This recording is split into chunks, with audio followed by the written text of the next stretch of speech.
Well, I think the secret is out with not only this brand, but maybe even this release that they've got. We're going to talk about that today on the My Bourbon Journey Whiskey Review channel. Let's do this.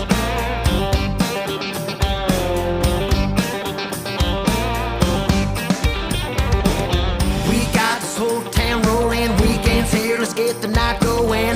We're drinking and smoking, can you feel it? Something's about to... Thank you everybody for joining me today, greatly appreciate it. We're going to talk today from Ben Holladay. This is their soft red wheat Rickhouse proof. Rickhouse is essentially meaning their barrel proof version. And for me, what it is that Ben Holladay has been doing over the course of the last year is absolutely incredible. And getting into a market and a niche that's going to not only make it affordable for the whiskey that's coming out of their distillery, but it's going to be something I think that's going to really truly appeal to a lot of people. Again, this is a great representation of a whiskey that does not have to come from the state of Kentucky to be a great whiskey. So what exactly is the Ben Holladay soft red wheat Rickhouse proof all about? Let's talk a little bit about that right now.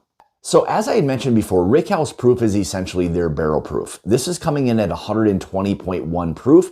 Mash bill on this is 73% corn, 15% wheat, 12% malted barley. It does have an age statement of 6 years, and it's a pretty darn good price right at that $70 price point. So I think for what it is you're getting, again, already a bourbon that is a minimum of 6 years old at 70 bucks for a barrel proof or Rickhouse proof version here, I think we're already in a really good niche for what this product has to offer.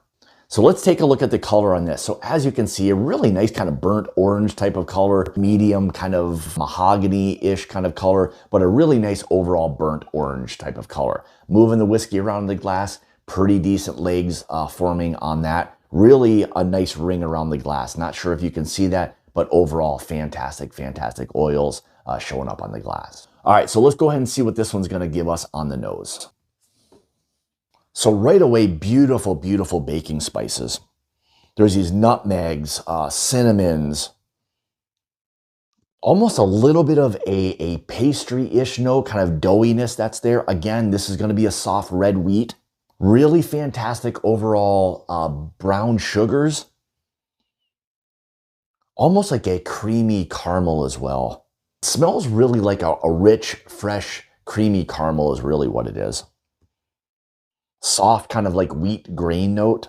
What I would say is the wheat is really kind of jumping out in the forefront on this. So it is letting you know early on that it's definitely a wheated bourbon. Maybe even a little bit of like a light white pepper. And I'll say this, maybe even like a sweet tea. There's something that's giving me this kind of tea aspect, but with this kind of sweetness that's right in there behind it. So it's making me think a little bit of like a sweet tea. Also very bright. It feels fresh, but still with a nice oak presence on it as well. Definitely some butterscotch. Smells very creamy. Beautiful nose so far. I think it's balanced really well between the oak, the spice, and the sweetness that's there on it so far. So let's go ahead and see what this one's gonna taste like. But before we dive into that, I've gotta pay some bills around here. I've gotta keep the lights on, keep these recordings going. So let's hear a word from today's sponsor. So let's face it, as we get older and after a night of drinks, you just don't bounce back the way you used to. Now I have to make the decision, do I want to have a great night or do I want to feel good the next morning? That's until I found ZBiotics. ZBiotics Pre-Alcohol Probiotic is the world's first genetically engineered probiotic.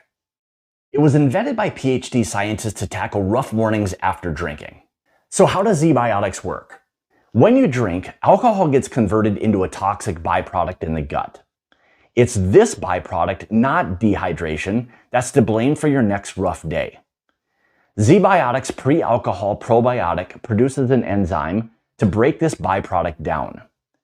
It's designed to work like your liver, but in your gut, where you need it most.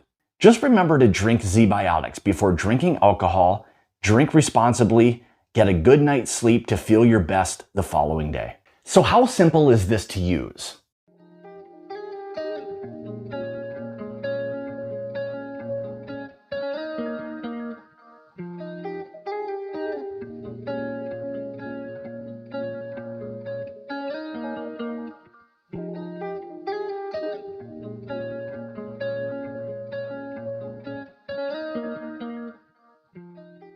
So I like to use ZBiotics prior to doing single barrel picks. Knowing that I'm going to be tasting through several barrels of whiskey, this assures me that I'm going to feel good and be productive the following day. Go to zbiotics.com/mybourbonjourney or scan the QR code on the screen right now to get 15% off your first order when you use my code MyBourbonJourney at checkout. You can also sign up for a subscription using my code so you can stay prepared no matter the time or the occasion. ZBiotics is back with a 100% money back guarantee, so if you're unsatisfied for any reason, they'll refund your money, no questions asked. Remember to head to zbiotics.com/mybourbonjourney and use code MyBourbonJourney to save 15% off your order at checkout. Now with the holiday season upon us, give your family and friends the gift of a better tomorrow with ZBiotics. Thank you, ZBiotics, for sponsoring today's video. All right, more importantly, let's see how this one's going to taste. Cheers. First and foremost, soft, creamy, spicy, incredible baking spices on this. Overall, it's a bourbon that for me has maybe had some of the most baking spice influence on it, period. Again, a little bit of that white pepper kind of showing up. Creamy caramels, butterscotch, lingering spice, that baking spice from very early on is continuing to really just sit there on the palate. That is blending really well with that sweetness of the caramel and butterscotch so far. Even think there's a little bit of a barrel char note that's coming in. So it is allowing for that oak influence to be on it, but without it being over oaked or anything that feels like it's going to dry out the palate on this one. Does give you a little feeling of a leather kind of tobacco note, all while still, again, blending or mingling very well with that nice creamy caramel, butterscotch, nice oak presence that's there, all while having an incredible baking spice effect to it. This is a profile that feels like it's drinking a little bit above its age statement. Again, it's got an age statement of 6 years, but again, these are whiskeys that could be approaching almost 7 years, just not quite there. But overall, I think it's got a great or a fantastic profile on it. As far as the fruit notes that I'm picking up on this, it feels as though they're more of a dried fruit. There is some of the intenseness of like a kind of a dark fruit, but overall, it's not feeling necessarily like a fresh fruit or a pie fruit, something along those lines. It's a little bit more of that kind of dry, maybe more muted drying effect from the dried fruit that's there on this one. But overall, fantastic fruit note that is showing up for me a little later on the palate.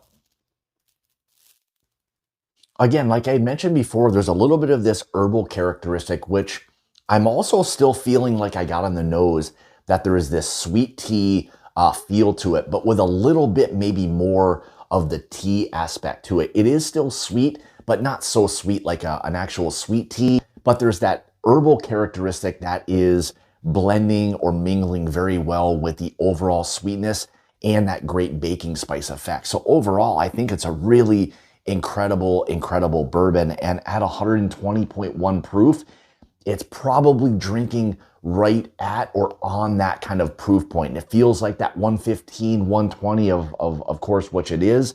But again, it's offering up a lot of different layers to a bourbon, and that's something I really truly enjoy when you're getting these different waves of tasting notes. And while you're enjoying that whiskey, as the finish develops, as you're just enjoying each sip, a lot is starting to kind of come out, change, and you're feeling these waves of flavor. And it's something I truly appreciate in a really well done bourbon. Now, there is one thing that for me is absolutely incredible. Love the transparency of this brand and what they're doing. I have not seen anybody else do this since then, but I will put up on the screen right now a side label for one of these bottles. It truly explains what it is that they are doing to create each of these blends, where these barrels are coming from. So for instance, it's giving a distilled date. They show a bottle on date, which is October 23.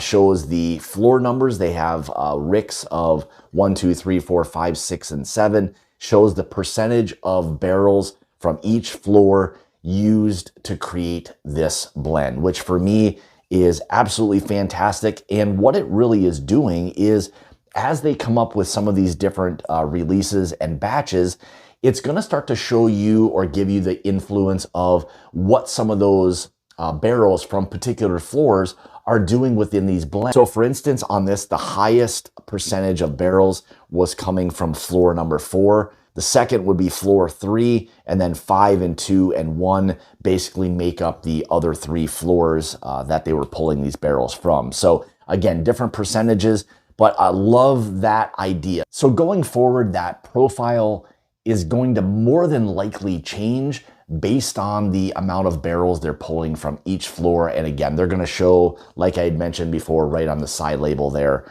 for where those barrels are absolutely coming from. So thank you guys so much for tuning in today. Greatly appreciate it. If Ben Holladay is a brand for you that is new or you had not heard of it, I would say 100% give them a look. If you can find something from them, give it a try. This happens to be their barrel proof version. Hasn't gotten out, I don't think, to everybody as of yet. They do have a couple of other bourbons within their lineup that you might be able to find a little easier than the Rickhouse proof. But overall, as a brand, I am sold on what it is they're doing and really, truly looking forward to what the future holds for Ben Holladay Distillery. So with that, thank you so much for tuning in today. If you'd like to follow me, you can on Facebook, Instagram, Twitter, all of those places at My Bourbon Journey. If you'd like to help support the channel and become part of the Mash and Journey Whiskey Club, make sure you check out the Patreon link in the description below. That down there for you amongst other great items for you as well. So thank you guys again so much for tuning in. And remember, it's about the journey and not the destination. Cheers.